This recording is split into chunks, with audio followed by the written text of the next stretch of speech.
Dans cette vidéo, je vais te montrer les techniques de pinceau essentielles lorsque tu peins, que ce soit à l'acrylique ou à la peinture à l'huile, et surtout toutes les erreurs à éviter. Donc on va voir plein de choses. Déjà, comment bien tenir son pinceau, comment bien appliquer la peinture sur sa palette et avoir une bonne texture en ajoutant la bonne quantité de médium. Et ensuite, comment appliquer correctement la peinture sur son support, que ce soit sur un papier, sur une toile.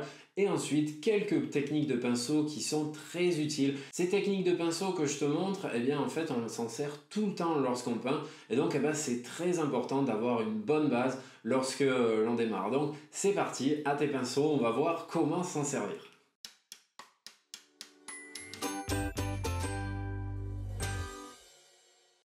Allons-y pour cette étape et voyons ensemble comment bien appliquer la couleur sur le support et déjà comment obtenir la bonne texture de peinture sur la palette. Parce que si la peinture est trop liquide ou au contraire pas du tout fluide, ça risque d'être compliqué de peindre correctement. La première chose qui est importante à savoir, c'est que la peinture à l'huile n'est pas soluble dans l'eau. Donc si je veux rendre ma peinture plus fluide, je ne peux pas utiliser d'eau, ça ne fonctionnera pas. Il faudra utiliser soit un solvant, soit de l'huile ou soit un mélange des deux, un médium, mais on verra plus tard l'usage de l'huile et de ce médium. Pour l'instant, on va se concentrer sur le solvant. Donc là, dans ma petite fiole, j'ai du Gamsol, mais vous pouvez aussi utiliser de l'essence de térébenthine, ça fonctionne de la même manière. Donc je vais ajouter quelques gouttes de solvant à ma peinture pour obtenir une texture bien crémeuse. On va aussi regarder quelle texture éviter. J'ai préparé 3 échantillons de peinture avec tous les 3 des textures différentes. En bas, on aura une peinture qui sera trop liquide, au milieu la texture idéale et en haut une peinture sans aucun ajout de liquide et on va voir ensemble la différence d'application. Donc là, sur ce premier, je commence par mettre des gouttes, donc avec ma pipette, c'est très bien, ça me permet de pouvoir doser correctement. Et là, je fais le choix délibéré de mettre beaucoup trop de mon solvant. De cette manière-là, je me retrouve avec une peinture qui est très liquide et on verra quel usage en faire. Maintenant, sur la peinture qui se trouve au milieu, je vais déposer moins de gouttes. Je vais en déposer que quelques-unes de façon à avoir une texture un petit peu crémeuse. En fait, je ne veux pas avoir quelque chose de trop liquide, mais je ne veux pas avoir quelque chose de trop rigide non plus comme l'est la peinture lorsqu'elle sort du tube. Là, en mettant juste quelques gouttes, je vais peut-être même pouvoir en rajouter une ou deux. Je vais avoir une texture qui sera plus crémeuse sur laquelle, avec laquelle je vais pouvoir mieux peindre. Et sur celle d'en haut, je ne mets aucune goutte et on verra maintenant l'utilisation de ces différents échantillons de peinture et pour voir la différence.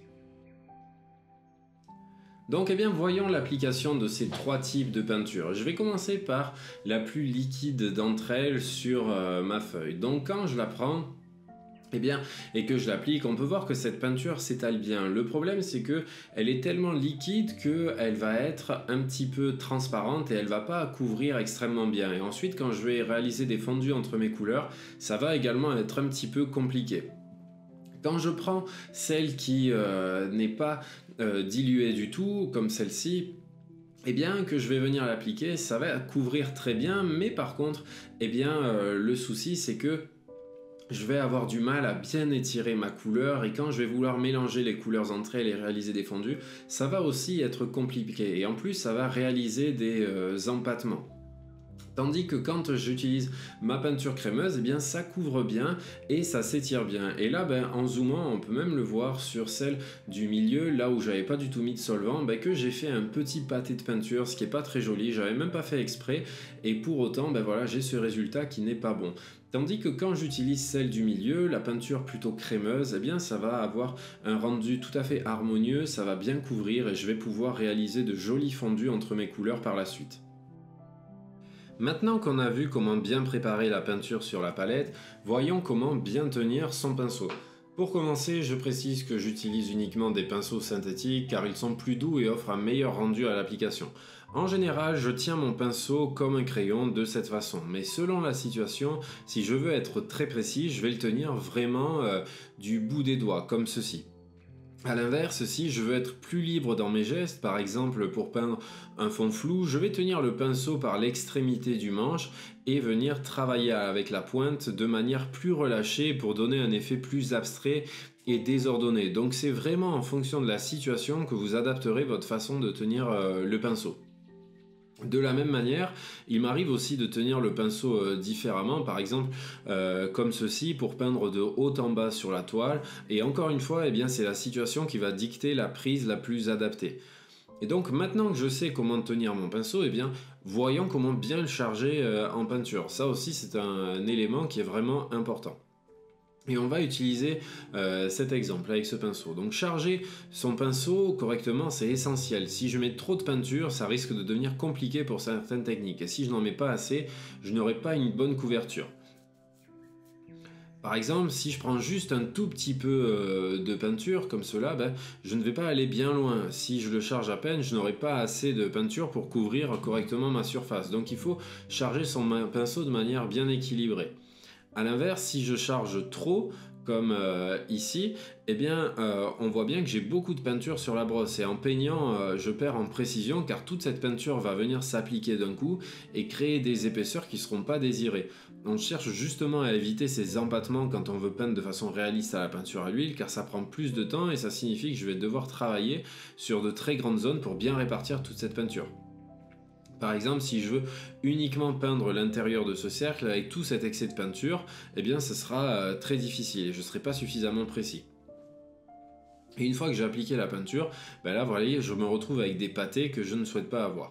Donc pour éviter cela, à chaque fois que je prends de la peinture, je peux faire tourner mon pinceau directement dans la palette pour que toute la brosse soit bien imprégnée de peinture de manière uniforme. Et ensuite, eh bien, je peux aussi l'essorer légèrement en le tournant. De cette façon, eh bien, je peux appliquer la peinture plus proprement, avec plus de contrôle, comme ici. Et ici, ben, j'utilise un pinceau de taille moyenne qui n'est pas destiné pour peindre de grandes surfaces. Donc je le charge juste ce qu'il faut. Et si je dois peindre une zone plus large, je ne vais pas surcharger ce pinceau, je vais simplement en changer pour en prendre un plus gros. Et donc là, eh bien, avec la bonne peinture et en appliquant la bonne quantité de peinture sur mon pinceau, eh bien, ça devient beaucoup plus facile que de venir peindre un cercle avec précision et correctement. Donc maintenant, eh bien, voyons les différents types de pinceaux que l'on a à notre disposition quand l'on va peindre. Donc quand je vais peindre, je vais me servir de plusieurs types de pinceaux et chaque pinceau aura une spécificité qui fait que ce sera un pinceau adapté à la situation. Donc déjà, je vais avoir des brosses plates comme celle-ci. Je reprécise, tous les pinceaux que j'utilise sont des pinceaux synthétiques. Je vais avoir des pinceaux ronds comme celui-là, puis des pinceaux fins que je vais avoir de trois types. Ça, c'est un pinceau rond qui est très fin. Puis je vais avoir le pinceau épais comme l'arme. Et dans les pinceaux fins aussi, on peut avoir également ce que l'on appelle un pinceau traînard comme celui-là. Donc ce sont les différentes catégories de pinceaux que je vais avoir, mais au sein d'une même catégorie de pinceaux, ben, je vais en avoir plusieurs. Par exemple, là au niveau des brosses plates, je vais en avoir de plus grosses parce que ben, parfois ça va me servir pour couvrir de larges zones. Et pareil pour les pinceaux ronds, je vais également avoir de plusieurs tailles différentes. Et je dirais qu'il est aussi important d'en avoir plusieurs parce que ça évite d'avoir à tout le temps laver son pinceau. On peut juste changer et en prendre un autre quand on doit peindre une zone de couleur particulière. Maintenant, ben, comment appliquer la peinture avec son pinceau? Ça aussi c'est quelque chose de très important. Quand je vais appliquer la peinture, donc déjà je charge mon pinceau avec la bonne quantité de peinture, mais surtout ce qui va être très important, c'est que je vais chercher à étirer ma couleur le plus possible, c'est-à-dire veiller à utiliser tout ce qui est sur mon pinceau et faire en sorte, eh ben, en l'étirant, d'obtenir une zone où la peinture va être lisse sans gros pâtés de peinture comme on a pu le voir, parce que ensuite eh bien, ça va être fondamental pour réaliser de bons fondus et ça va vraiment me simplifier la vie. Quand j'ai de larges zones comme c'est le cas là, eh bien, je peux me permettre de prendre un peu plus de peinture et faire en sorte d'avoir une certaine épaisseur sur le pinceau, parce que je sais que je vais tout utiliser si ma zone est large. Et ça, ben, ce pinceau plat comme c'est le cas là, il va être vraiment très utile quand je vais vouloir couvrir de larges zones. Par exemple pour un ciel, quand je peins un paysage, le fond d'une nature morte ou même pour un portrait, je vais également pouvoir m'en servir quand je veux par exemple peindre la joue de quelqu'un ou appliquer une première couche de peinture pour les cheveux. Donc la brosse plate, c'est vraiment un pinceau très utile.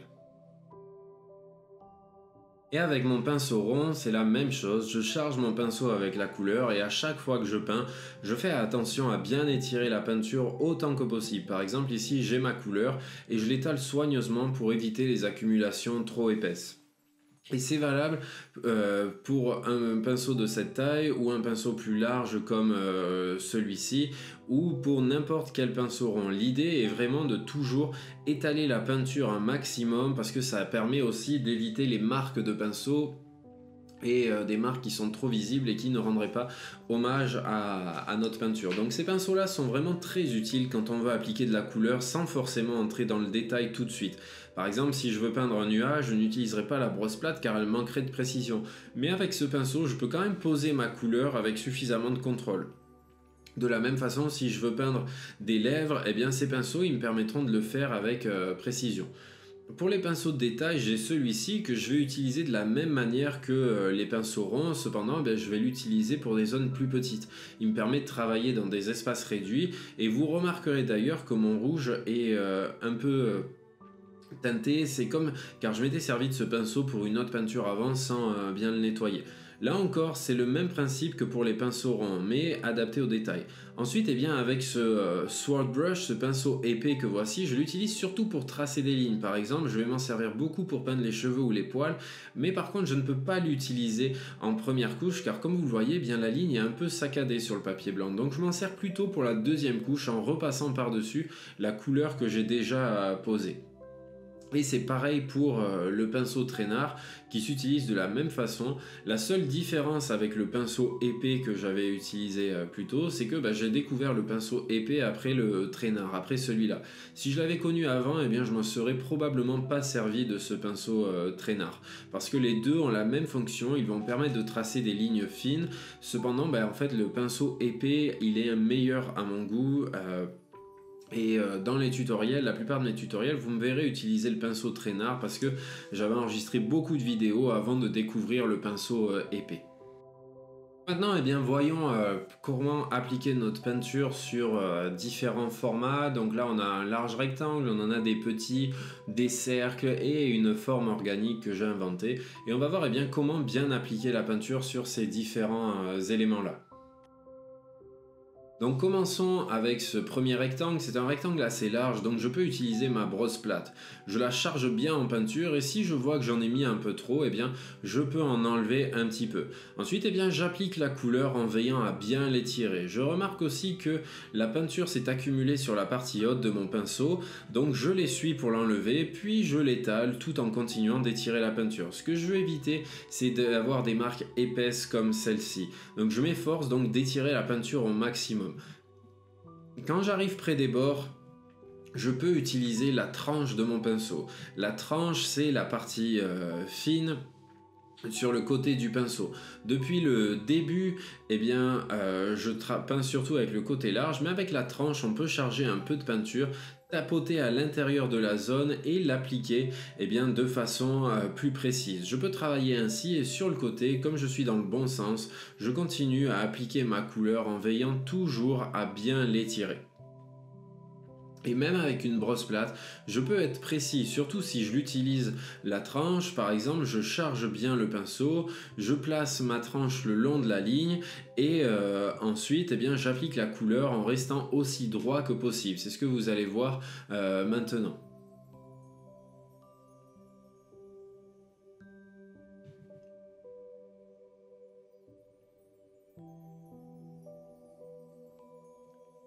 Et je peux continuer de l'autre côté, travailler avec l'autre côté du pinceau. Pour la partie basse, je change de direction et rien ne m'empêche de peindre dans un sens ou dans l'autre. Et pour finir, je m'assure que la peinture est bien étirée de partout. Ici, j'ai tout réalisé avec la brosse plate, mais si je travaillais sur un sujet demandant des contours vraiment précis, j'aurais peut-être pas utilisé uniquement la brosse plate, j'aurais combiné plusieurs pinceaux pour obtenir le meilleur résultat possible.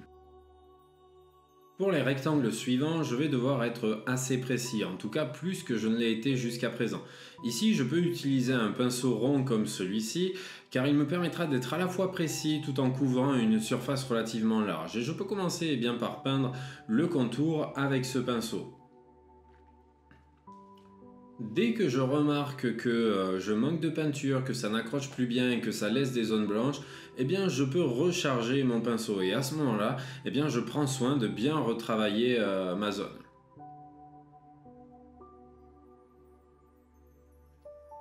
Alors pour ce rectangle, je pense que j'aurais pu choisir un pinceau un peu plus large car la surface est quand même assez grande. Et là, ce que je peux faire, eh bien, c'est que je peux peindre le bord avec ce pinceau pour plus de précision, puis remplir l'intérieur avec la brosse plate en faisant attention à ne pas trop la charger en peinture. Sinon, la couleur sera difficile à étirer correctement, mais de cette manière, ça fonctionne bien. Comme ça, eh bien, l'intérieur, je peux le peindre un petit peu plus rapidement. Ensuite, eh bien, je peux faire la même chose avec ce rectangle en bas. Donc pour le bas, je commence par travailler le contour du rectangle avec ce pinceau rond, puis je remplis l'intérieur avec la brosse plate. Et avoir le rectangle positionné de cette façon-là, eh bien c'est bien puisque ça permet de travailler différemment avec le pinceau. Ça permet de varier un petit peu l'exercice. Donc pour l'intérieur, je peux y aller également avec ma brosse plate. Si jamais je remarque que j'ai mis trop de peinture lorsque je suis en train de travailler, par exemple, là voilà, je vais créer un excès de matière, donc vous allez voir, je mets beaucoup de peinture. Donc ce que je peux faire déjà, s'il n'y en a pas trop, c'est que je peux tamponner légèrement pour essayer de répartir l'excédent de peinture. Sinon, ce que je fais, c'est que je récupère un peu de couleur, j'essuie l'excédent de peinture qui est sur mon pinceau et ensuite, eh bien, je reprends pour étirer la peinture. Et j'essuie encore le surplus avec un mouchoir et voilà, c'est bon, j'ai le résultat que je voulais. Si cette vidéo te plaît, il y en a des dizaines d'autres comme celle-ci qui t'attendent sur mon site. Tu y trouveras des cours de peinture complets en temps réel où je montre chaque étape pas à pas. On explore toutes les grandes thématiques, les portraits et le corps humain, les paysages, les animaux et leurs textures, les natures mortes pleines de détails. Chaque démonstration est expliquée du début à la fin pour que tu puisses suivre facilement et progresser à ton rythme. Tu apprendras à maîtriser les mélanges de couleurs, à jouer avec la lumière et à donner plus de vie à tes toiles. Alors si tu veux aller plus loin, clique sur le lien en description et découvre tous les cours de peinture. Sinon, c'est reparti pour cette vidéo. Donc eh bien maintenant on va faire les trois autres petits carrés et rectangles. Donc là ils sont un petit peu plus petits, donc il va falloir faire preuve de plus de précision. Donc je travaille toujours avec le même pinceau, mais je veille à ne pas avoir trop de peinture au niveau de la pointe pour que je reste malgré tout bien précis. Ensuite je peux venir répartir ma couleur comme cela. Et je vais faire la même chose avec ces deux autres. Le fait de travailler avec de la peinture, des pinceaux synthétiques, eh bien, ça me permet vraiment de ne pas avoir mes marques de pinceau qui soient trop visibles, ce qui est souvent le cas avec des pinceaux en poils naturels qui sont faits souvent à base de porc.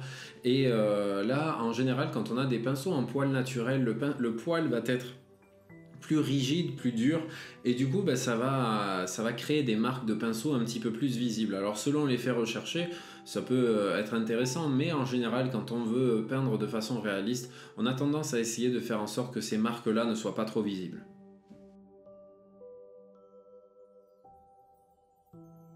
Je vais poursuivre donc avec le travail sur les cercles. Et bien, pour commencer, je vais encore une fois travailler avec le contour et j'y vais avec ce pinceau un petit peu fin. Le fait de travailler le contour, ça me permet vraiment de sécuriser, on va dire, mon travail. Et ensuite, quand je dois peindre la large zone qui se trouve à l'intérieur, j'ai moins de risque de déborder sur la zone voisine. Et quand je peins mon contour, j'essaye vraiment de ne pas trop charger le pinceau, sinon ça fait des zones un petit peu trop épaisses et le résultat n'est pas très joli. Donc là, pour ce petit cercle également, je pouvais y aller avec ce pinceau, tandis que pour le grand cercle, l'intérieur, je viens donc le peindre avec ma brosse plate. Je vais faire donc maintenant la même chose pour la forme organique que l'on a là. Je commence là encore par effectuer la peinture de son contour pour sécuriser la zone et ensuite je viendrai peindre l'intérieur.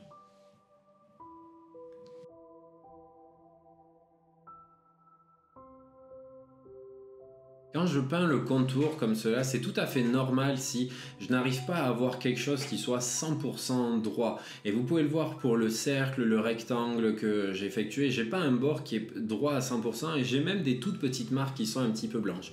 Et ça c'est tout à fait normal, c'est lié au grain du papier ou de notre toile. Et même quand on peint sur des grains très fins, on a cet effet-là qui est observable. Et ça, ça va disparaître et je vais réussir à avoir un bord qui soit net, qui soit bien droit et où on ne voit plus vraiment ces marques de grains une fois que j'aurai peint le contour avec une autre couleur, parce que je ne vais jamais rester avec le papier blanc et je me sers jamais du blanc de mon papier ou de ma toile parce que j'ai envie d'avoir des bords qui soient bien peints et où on ne voit plus donc ces petites aspérités. Et pour cela, eh bien, il faut peindre le contour avec une autre couleur, soit du blanc si on veut laisser ça blanc, ou soit, eh bien là en l'occurrence, comme je vais le faire maintenant, avec du bleu. J'ai rajouté du bleu sur ma palette, du bleu outre-mer, et je vais pouvoir commencer à peindre tout autour de mon élément. Donc pour cela, eh bien, je charge bien mon pinceau, puis je viens légèrement l'aplatir comme cela sur ma palette. De cette façon, le pinceau devient plus fin, ce qui me facilite le travail pour venir peindre le contour.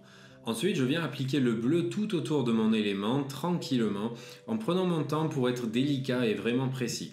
Et j'essaie de faire en sorte que les deux couleurs se frôlent à peine afin d'avoir une bordure bien nette entre elles.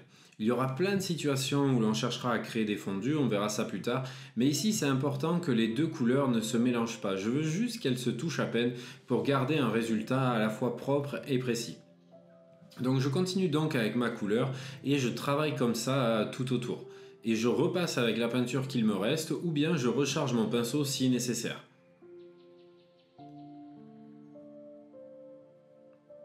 Et donc là, je vais toujours dans le même sens ou presque avec mon pinceau, mais sur la zone d'à côté, vous voyez, là, c'est un petit peu plus difficile d'aller de la gauche vers la droite. Donc, eh bien, je m'adapte et je vais cette fois-ci de la droite vers la gauche. Donc si besoin, je peux commencer aussi un petit peu plus loin comme je l'ai fait. Là c'était un petit peu dur de poursuivre, donc je suis parti un petit peu plus loin au niveau de ma figure. Pareil là, vous voyez, j'ai un peu de mal à poursuivre à cet endroit-là, donc eh bien je peux venir me placer un petit peu plus haut. Et moi j'aime bien avoir mon petit doigt qui me sert d'appui comme vous le voyez ici. Je pose mon petit doigt pour pouvoir peindre tout autour avec précision. Et je vais faire pareil de l'autre côté. Donc là vous voyez pas trop à cause de la caméra, mais je suis obligé de faire comme ça pour avoir un bon appui.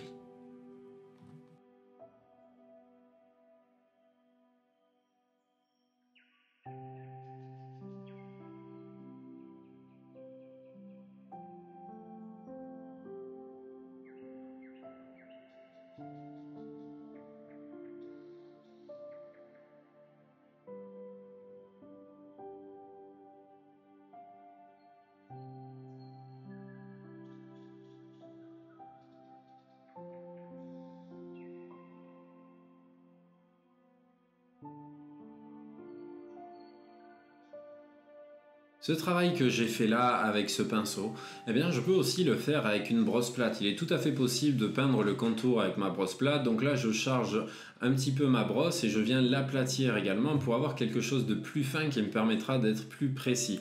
Et donc eh bien ensuite je peux venir travailler sur tout le contour de mon rectangle. Vous voyez que je travaille avec la tranche pour être le plus précis possible. Et si possible, il faut essayer de le faire en une seule fois, comme ça on a quand même un meilleur résultat.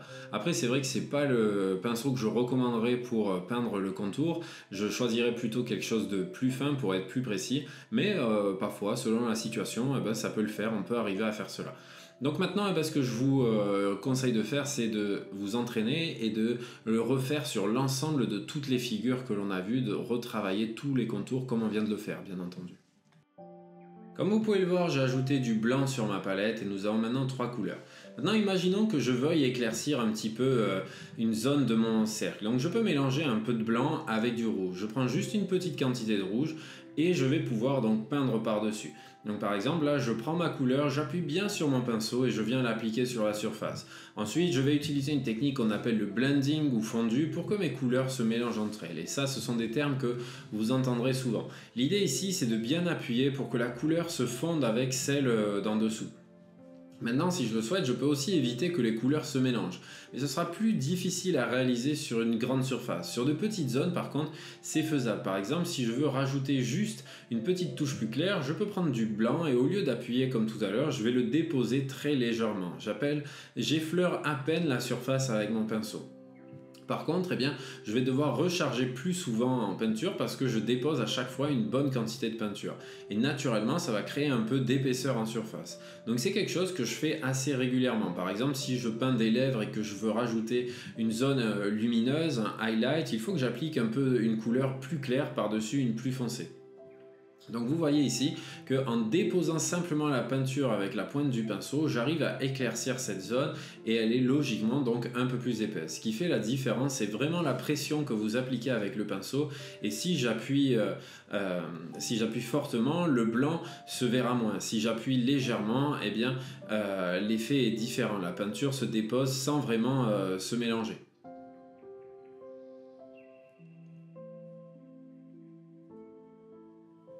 Donc là, vous voyez que au début, je suis plus léger et ensuite, au fur et à mesure, j'appuie un peu plus et on peut voir eh bien, la différence.